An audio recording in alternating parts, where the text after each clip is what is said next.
The city of Bergamo has run out of space to bury its dead. These military trucks are taking the coffins to nearby cities for burial.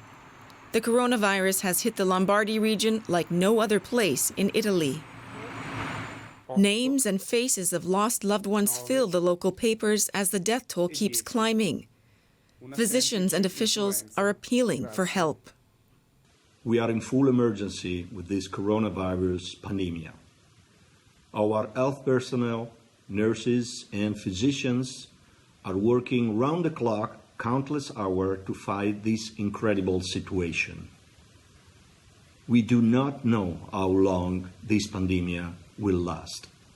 We are in desperate need of both nurses and physicians, together with ventilators and dispositives for protection. Efforts to build a temporary hospital in the epicenter are underway. It's hoped that 200 intensive care units will be ready by the month's end. Italy has also turned to the country where the virus originated for support. Medical teams from China have flown in to lend their expertise. The people of our two countries will stay together and support each other to jointly overcome the hardship. I believe the top-class teams of experts will learn from each other and make joint efforts, and surely we'll be able to subdue the outbreak very soon. Cheer up, Italy. Amid speculation that the lockdown could be extended for several more weeks, Italians are finding simple ways to lift their spirits.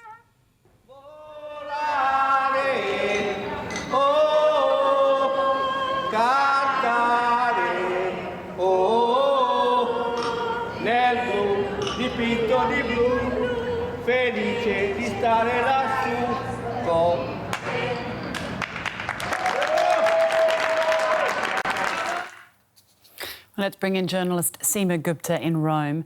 Seema, Italy announcing its highest death toll in a single day after struggling for weeks with this outbreak. Does the country have a strategy for this? Well, the main strategy is this tagline, this mantra that they're telling everyone, stay at home. That is really the only way they can limit the spread of COVID-19. The situation, though, particularly in Bergamo, as we saw in that report earlier, but in general, in the region of Lombardy, it really is on the brink. In Bergamo in particular, the president of the Order of Doctors there describing the scenario as apocalyptic. The Prime Minister, Giuseppe Conte, in an interview to a local daily, essentially says that they are now looking at even more stringent measures in terms of the lockdown, a complete block altogether. They are looking at banning all outdoor activities and stressing to people, stay indoors. That's the only way they can limit the spread of the disease. Now, the Interior Ministry has revealed data that in the last 8 days, they have had to conduct millions of controls, and they've taken to task 53,000 people for violations of the lockdown measures. So they feel the seriousness isn't really quite hitting home, that even if you have no symptoms, you can spread the disease. And that's why that message is being shouted out from the mountaintops here. And doctors have been pleading for help, as we saw in that report. Are they starting to get the support they need?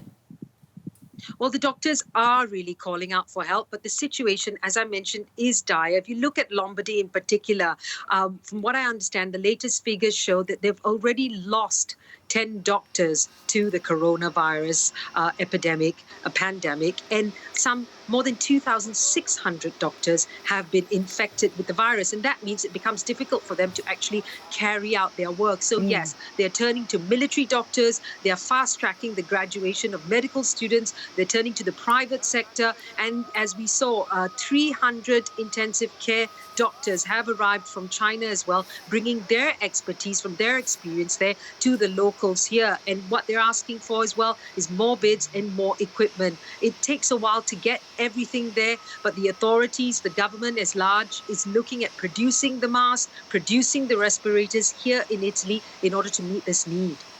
Now, we're speaking largely about the north of the country. What about further south where you are? How is the crisis unfolding there?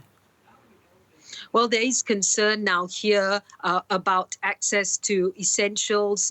There's talk that perhaps the supermarket hours might be staggered in order to limit the amount of movement when people go out to get groceries. So there's concern about that. We definitely see more police presence on the street as they control the movements of people. But on top of that, we've seen infection rates here in the south of the country increase, but fairly contained, particularly here in Rome. And we just have to see what's going to happen in the next coming days and weeks, because, of course, we did see that great movement of thousands of people from the north who came down south just before the lockdown measure was put in place. So is that going to cause another wave of infection? And that is why they're insisting so much on social distancing and the big message to stay at home. That way you can limit the spread. Even if you feel well, you could be a carrier.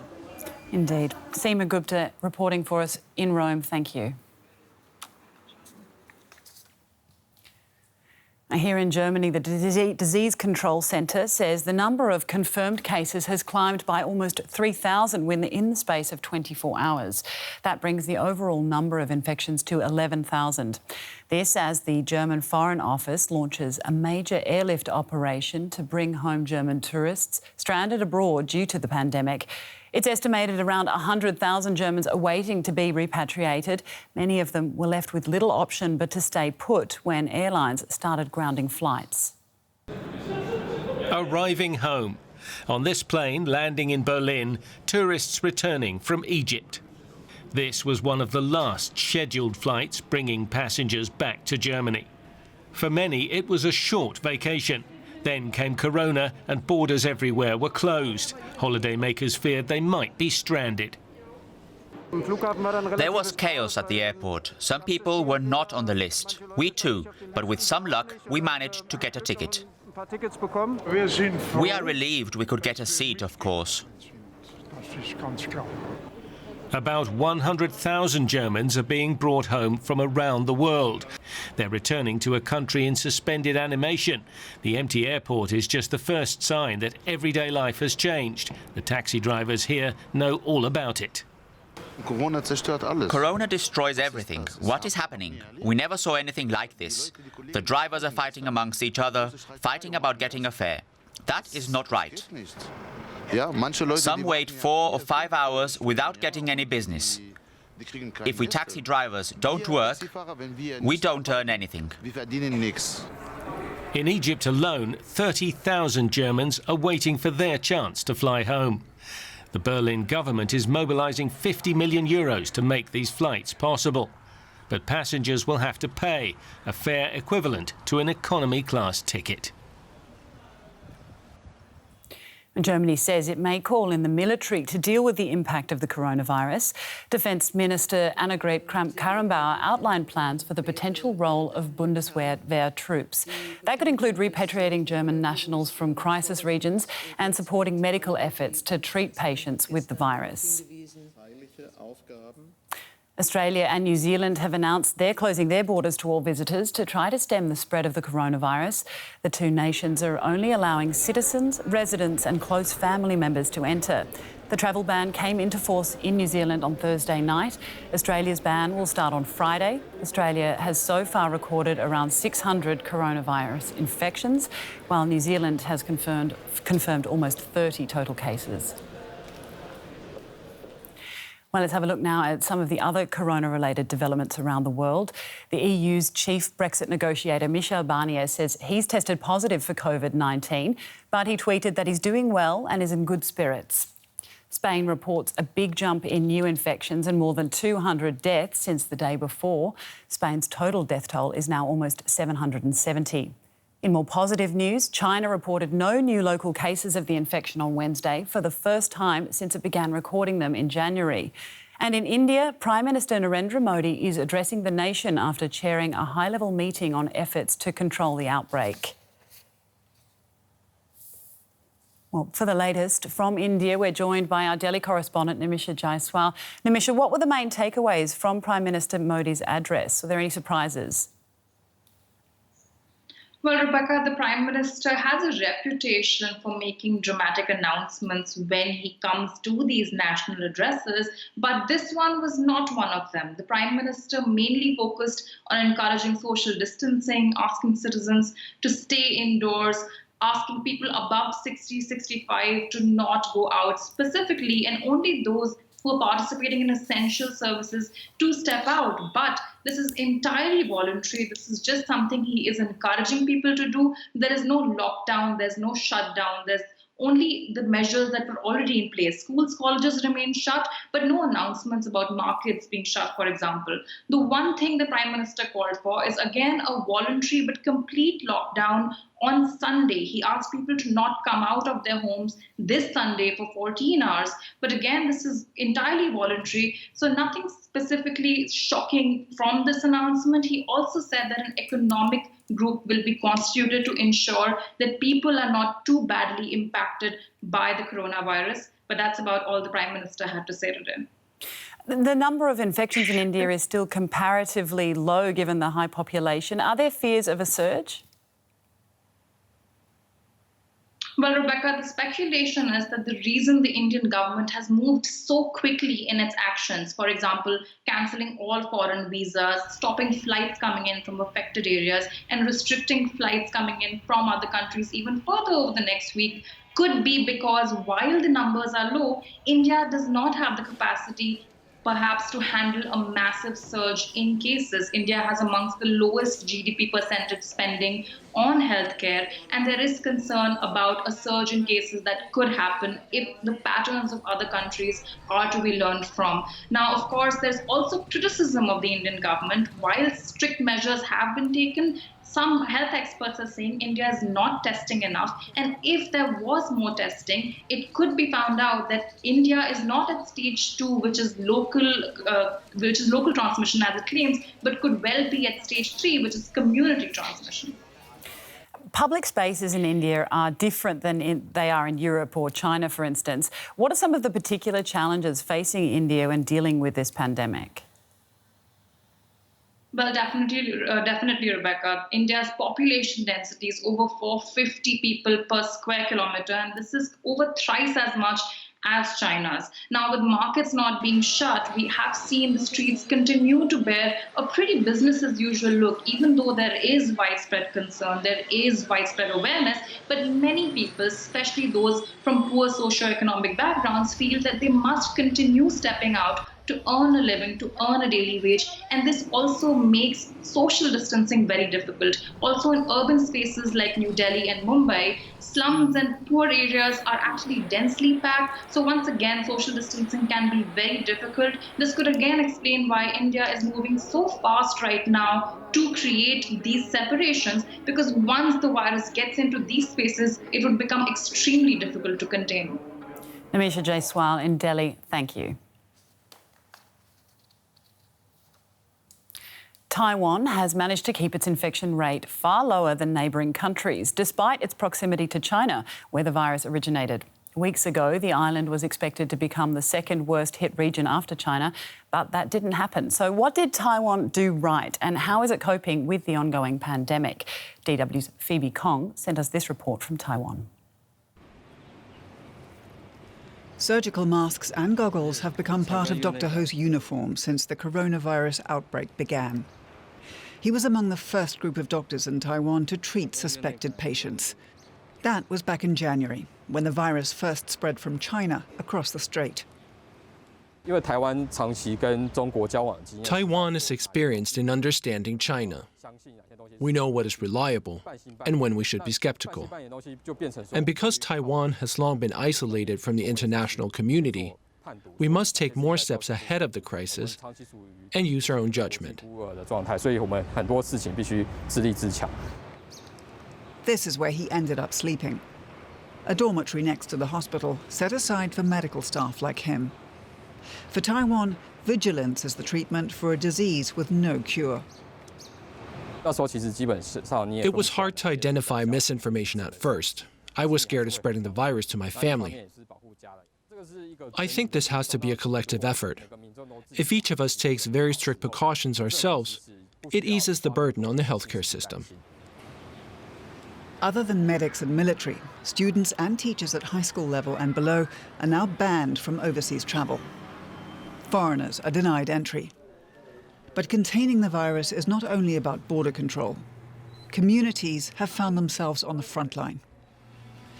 District officer of the local government, Gary Kwan, monitors individuals under 14-day home quarantine. One of his duties is to take care of their daily needs, such as delivering fresh food. We hope to make it easier for quarantined people to stay at home, to reduce the risk of contagion. If anyone leaves the apartment, we'll be alerted by text message and call the police. He or she may be fined. Quarantine in Taiwan may feel service-based, but it's also stringent. Individuals are under surveillance. Telecom providers are cooperating to enable the government to track people via their mobile phones. Health officials believe technology helps contain concern and prevent panic. One example is the face mask rationing system, where people can place their order and check availability online. New technology helps us to systemize containment policies in a transparent way. It helps the public build up a sense of trust in the government because they're well informed about the situation. Taiwan's next step is to broaden its testing regimen.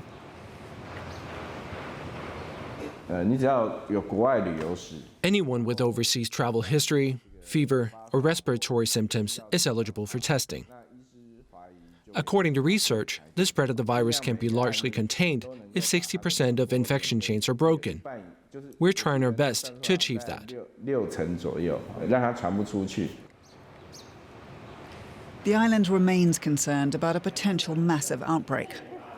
While waiting for a vaccine, community and government-led containment is the only way anyone knows how to fight the virus. 25 million people worldwide will lose their jobs because of the coronavirus outbreak. That's the warning from the International Labour Organization. People working in the tourism and service sector will be among the most affected. The number of working poor holding one or more jobs will also increase significantly, the United Nations agency said. It's called for urgent, large-scale measures to protect workers, including paid leave, short-time allowances and other subsidies. The CEO of German airline Lufthansa has warned that the coronavirus is jeopardising the future of aviation. Carsten Spohr said governments may need to fork out a lot of money to save the entire industry from the fallout of the pandemic. Only 5% of Lufthansa's scheduled flights are taking off right now. Nearly all planes are grounded due to entry restrictions and a collapse in demand. If the current situation doesn't improve in the coming weeks, which nobody expects, we'll talk to the government to determine the basic flight services they think should be maintained. From a business point of view, flying doesn't make any sense right now. Lufthansa CEO says Europe's largest airline is in good financial shape for now, but he did not provide an outlook for 2020. He said nobody can predict the entire fallout of the pandemic. According to the consultancy firm CAPA Center for Aviation, most airlines in the world will be bankrupt by the end of May unless governments intervene. International industry group IATA says up to $200 billion are needed to help cushion the blow of the outbreak. The European Central Bank has announced a €750 billion bond buying programme to help stabilise markets reeling from the fallout of the outbreak. It's just one of many stimulus plans announced by policymakers across the developed world. European stocks have shed their gains from earlier in the day, the ECB's stimulus measures not yet enough to bring calm back to volatile markets. The White House, too, trying to tame the chaos with enormous stimulus packages. It's a war.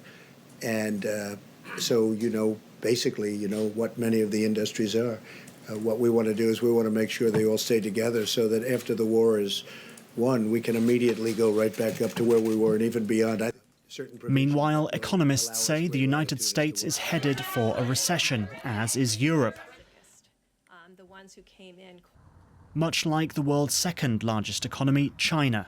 China has accounted for a large share of global economic growth, so the outlook is negative across the world. On top of the self-isolation and social distancing measures that people around the world are practicing, there are also some simple hygiene guidelines to follow that can help stop the coronavirus from spreading. Here's a reminder. Wash your hands with soap and water and do it often. Keep going for at least 20 seconds, especially after you've been in a public place. Alcohol-based hand sanitizers are a good alternative. If you cough or sneeze, cover your mouth and nose with a tissue or use the inside of your elbow. Throw away used tissues and don't use them twice. After blowing your nose, coughing or sneezing, wash your hands with soap and water for at least 20 seconds. Clean and disinfect frequently touched surfaces every day. This includes tables, door handles, light switches, countertops, desks, phones, keyboards, toilets, taps and sinks. Our science correspondent Derek Williams is following the latest medical developments. Derek, anything to add to these measures? Yes, when it comes to social distancing, there is a number missing. The World Health Organization has recommended that you remain at least a meter away from anyone who's coughing or sneezing. The thing about social distancing measures is that actually they're one of the few things that we know will slow infection rates down. There's some pretty good evidence from earlier epidemics and pandemics like the Spanish flu pandemic of 1918 that social distancing really can have an impact on how fast an infection moves through a population. The measures are difficult to enforce, of course, and they also aren't for free. They have huge economic costs, but social distancing measures really can help limit exposure. And with no medications or vaccines out there at the moment, they're going to be key to flattening infection curves in Europe and around the world. Now, there's been a question about the safety of using ibuprofen. What's the latest on that? Yeah, this is one of those stories that's very quickly grown very difficult to follow. You know, the problem is that different authorities have ended up issuing different recommendations, and they're often really contradictory. And in the end, you feel like there's no really clear answers. I mean, I started to follow the story when I received this 2-minute-long WhatsApp voice message from a colleague last weekend. You might have gotten it too. It circulated very quickly on German-speaking social media platforms. And in it, there was this woman claiming to be a young mother who said that doctors at Vienna University Clinic had discovered that COVID-19 cases got worse for patients taking the anti-inflammatory ibuprofen. Now, the clinic responded very fast to that in just a few hours and denounced that post as fake news. But then the French health minister got involved and basically said the rumor was true, that ibuprofen could indeed be dangerous for coronavirus patients. Now, a WHO official also then said it might cause problems. But then the European Medicines Agency, the EMA, yesterday said the opposite. And there's no clinical evidence whatsoever that ibuprofen actually affects the course of COVID-19. Now the WHO has backtracked and is saying that it's okay after all, and that it's not recommending against the use of ibuprofen. So it's just lots of chaos, a lot of confusion about whether it's safe or not. Yeah, quite a lot of conjecture. But what is it about ibuprofen that might pose a threat? Well, this is really kind of at the heart of the problem. All of these cases where COVID-19 patients reportedly had a poor outcome due to ibuprofen are anecdotal. So there aren't any clinical trials that are backing up these allegations. The fears appear to have been sparked by a letter last week to the medical journal, The Lancet. In it, some researchers noted that compounds like ibuprofen affect certain receptors found on the surfaces of cells, which happen to be the same receptors that coronaviruses use to invade a cell. So these researchers hypothesized a connection, but we don't have enough information to either prove or disprove that hypothesis at this particular juncture. Still, just this morning I talked with a doctor about this, and he left no doubt that this was definitely going to have an effect on what people are prescribed, whether that decision is based on science or not.